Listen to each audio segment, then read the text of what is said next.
I look so tired right now. Oh. Have you ever seen a post like this? They're pretty common, they're fairly funny to read, but the premise always kind of bugs me. As if you could just make a bot watch something and it learns how to write a coherent script complete with stage directions. It's probably far more likely that someone's transcribed their own script with some additional whimsy, and the human brain, with its love of bonding us to anything, endears us to this simple AI that's said something funny. I had this rant in the car with my partner where she couldn't escape and she got understandably very irritated and very bored, and then just to shut me up said, why don't you just go and do it and see if it's possible? Well, fair enough. Okay, yeah. We're going to make a bot watch something and see if we can make it write a script afterwards. Challenge accepted. So, to measure any kind of success, I had to set myself a goal. The goal I set was to make a bot write a scene in an episode of Star Trek. Star Trek seemed like a popular choice because the new season of Discovery is on the horizon, and by the time this video goes out, it'll probably have gone past. Also, I don't think I've ever seen one of those I made a bot write an episode of Star Trek memes. Initially, I chose Star Trek The Next Generation as my source of input data, mainly because I liked the pleasing circularity of having a show featuring an android learning to be human, training a model of an AI trying to write the scripts for that person playing an android. So, the goal was to write a scene in Star Trek The Next Generation with the following goals. There has to be a setting included. There needs to be dialogue between at least two characters. There needs to be a mention of something sci-fi, either an alien race, dilithium, an element, a particle type, something celestial, something sci-fi. And as a bonus objective, a catchphrase from the show, like make it so, engage, shut up Wesley, something from that everyone would say regularly. I didn't think these things were particularly difficult. The dialogue didn't have to be perfect, but I at least wanted, Alex Kurtzman's standard. So the bar wasn't that high. I'm going to chronicle my approach, successes and failures, as well as inject some memes to keep everyone occupied and interested. So, yeah, let's write a bot.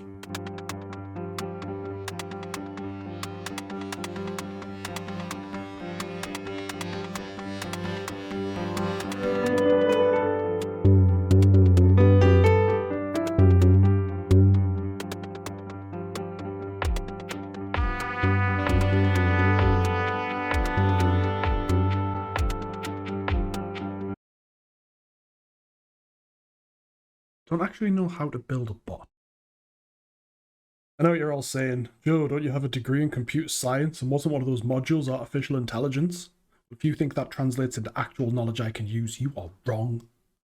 I do know from that module, and from existing on the internet generally, that one of the best machine learning models is the neural network, which is essentially just a series of nodes that you pass input data into, and it manipulates that data to cast a wide net of probability distributions.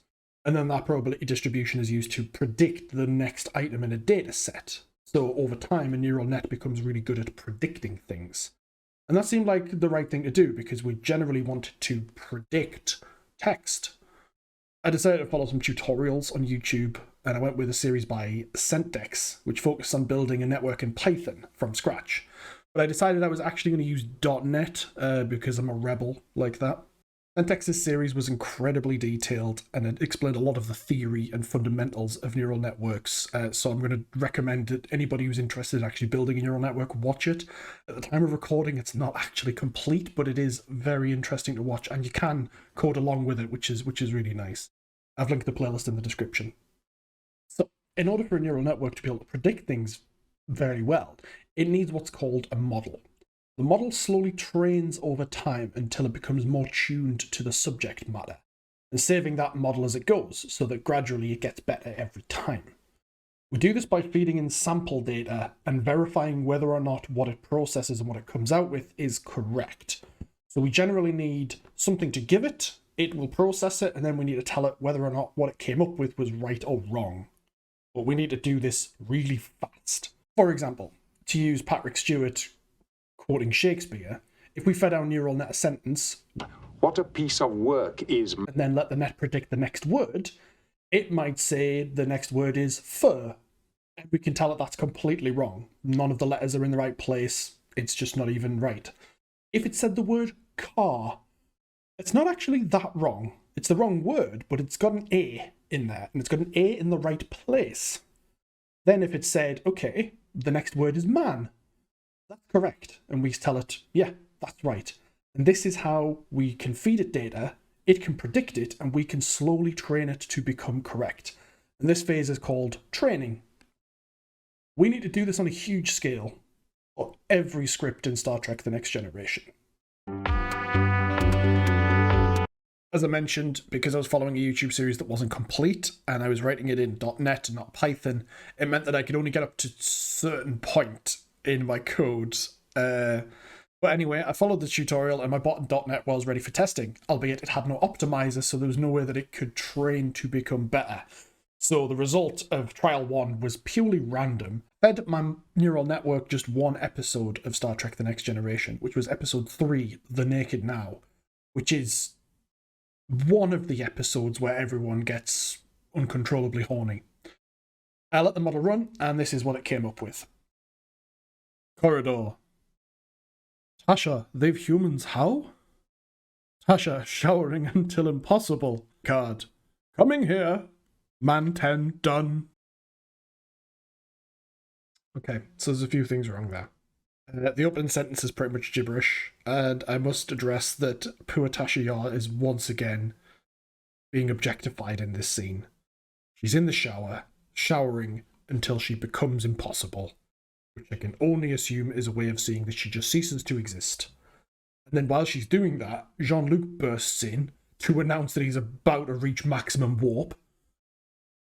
Not a great scene, although it does speak volumes that a random text generation still manages to do this to poor Denise Crosby. Trial 1, let's check our goals. Does it have a setting? Yes, actually. It gave us the corridor, which, although I don't think showering took place in the corridor, I'd hope, it happens. Dialogue between two characters. Failure. No one talked to each other. Picard just burst in. So, mention of something sci-fi. Technically, yes. I think showering until you cease to exist is probably something that might have been left on the cutting room floor at one point. And a catchphrase. Fail. So, it's pretty clear that my .NET implementation of a neural net is not going to work. So I moved on to a different method. While I was building the first implementation of my neural net, it became pretty clear that Python already had done a lot of heavy lifting in terms of building a neural network, and there was a lot of framework there that I could make use of. The only problem was really that I didn't know how to actually code in Python, so I had to learn that first. While I was looking for tutorials on how I can actually build my neural network in Python, I found a readily built library that you can feed sample text to, and it will generate text based on that after it's done some of its own training. That seemed pretty perfect because it was doing exactly what we needed to do. I generated a combined text for the first season of Star Trek The Next Generation, fed that data into the neural network, and let it train overnight. It took about 10 hours and reached a loss of about 1.05, which is pretty good, but not perfect. Loss is a metric that tells the neural net how close it was to the correct answer. It's better than accuracy, which just tells it whether or not it was right or wrong. Loss tells it how much it needs to overcorrect by in order to get closer to the right answer. So getting closer to 0 is better when you're measuring by loss, and 1.05 is good. So this was the result that textgenrnn came up with. Captain, I want to take the ship of the ship. I have to be possibility of the ship. I was the computer is a course in the surface. The Starship Enterprise and the planet is a computer, and come to the control of the ship, and here to see you to the ship, and the particle ships with the control of the prisoner in your station. I don't know that they were all right. Computer, what is the ship was there? I do not continue to be so. So it's a bit more nonsense, right? How did this pre-made solution measure up to our goals? So, setting, fail, no, nothing given there. Dialogue between two characters, I mean, check. There's more than one character in the scene, but they're not really talking to each other, they're just talking nonsense near each other. Mention of something sci-fi, check. I'm talking about ships, computers, station, they even say the Starship Enterprise verbatim at one point. That's good. A catchphrase? No catchphrase. So even though we have a much more coherent structure in our script, the words are all kind of falling out with nonsense. I mean, I like this package because it was very simple, but I think for my own neural network, I really want to understand the basics and really build a bespoke thing for this one subject and really try and nail it. So we're going back to the drawing. So I figured that the problem I had with textgenrnn was that the network wasn't big enough. I wanted to build something with more layers and more neurons per layer to build a wider probability distribution. So I needed to find some tutorials on how I was going to build that. Once again, link for that is in the description below. Part of the reason I wanted a larger neural network was because I'd archived off the season 1 data model and we were now going to train a model for all 7 seasons of Star Trek The Next Generation. This meant that I also had to collect all of the scripts for the 7 seasons of Star Trek The Next Generation. To do that, I built a small web scraping application that would pull all of the scripts down from a website where some kind person has uploaded all of them for anybody in the world to read. So thanks to whoever that was, you're the real MVP of the story. When the code was written and the model was ready to start training, we hit a problem almost immediately. The volume of data that was being loaded into the system was way too large and couldn't be stored all at once. 2 reasons for that. One was the size of the data that we had to bring in, so we had to chunk it down into bite-sized batches. And the other problem was that we weren't actually using my computer's internal memory anymore. We were using my graphics card's virtual memory, which is a little bit smaller. The reason for that is, think about a basic CPU, it does an instruction at a time, whereas a graphics card is supposed to render each frame of a video or a video game on the fly. It's supposed to be able to do calculations like that. So the graphics card GPU is much better at doing complex mathematics at once. For this reason, it makes much more sense to do really complex maths like a neural net needs on a graphics card rather than on a CPU. So I needed to sign up to the NVIDIA developer program and weaponize my GPU so that it would do the neural net calculations for me. With a larger sample size, it took a lot longer to train the model, even with my GPU doing the heavy lifting. We needed to do about 50 epochs just to get the loss down by a factor of 0.1, and we had to bring it down by quite a lot, by a lot of batches. We needed to do about 2,000 epochs to get the loss down to the right level, and for that I needed to run my computer overnight to reduce it by the amount we were looking for. My poor GPU suffered during this. However, we did eventually once again reach a loss of 1, and I ran a small test, and to my amazement, this was the result. Captain Picard summoned Starbase 718 to emergency conference. Meanwhile, sensors monitoring ancient capsule floating vicinity appears Earth. Bridge. Wondergat Wharf present speed heading eventually Enterprise. Captain Picard, Commander, look, Romulans. Commander, look, Ronnie. Unknown country Kua here some ship kata Serral Kridge. Here. Commander, look, ship vehicle, Psyker. Captain Picard, Commander, look, ready room. Counselor, thought would appropriate. I mean, let's check our goals. Did we get a setting? Yeah, we even got a nice little intro to the episode.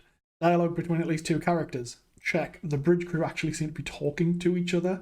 I mean, they might be backlit spies, but they definitely had some kind of discourse or were talking about the same thing.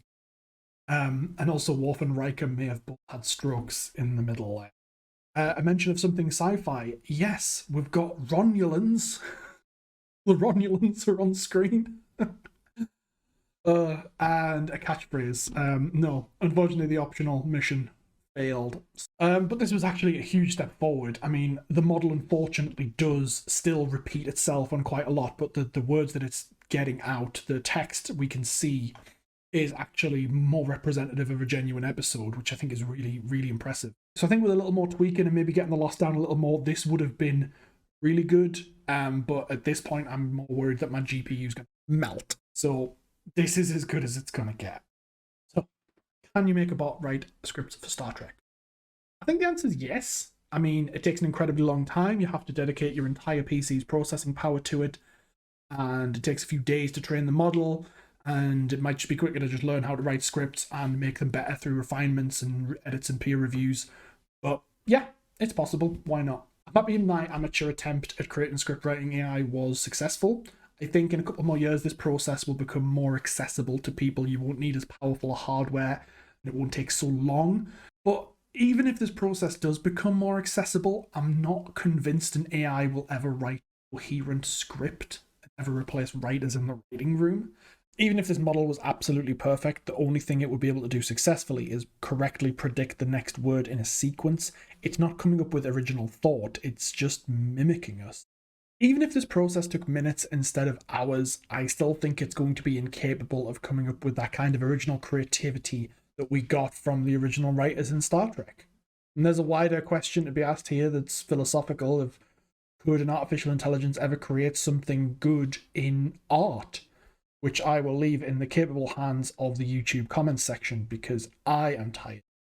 Graphics card needs a rest. Check the description for all the links, including the GitHub project where I stored my neural network training. And as always, thank you for watching.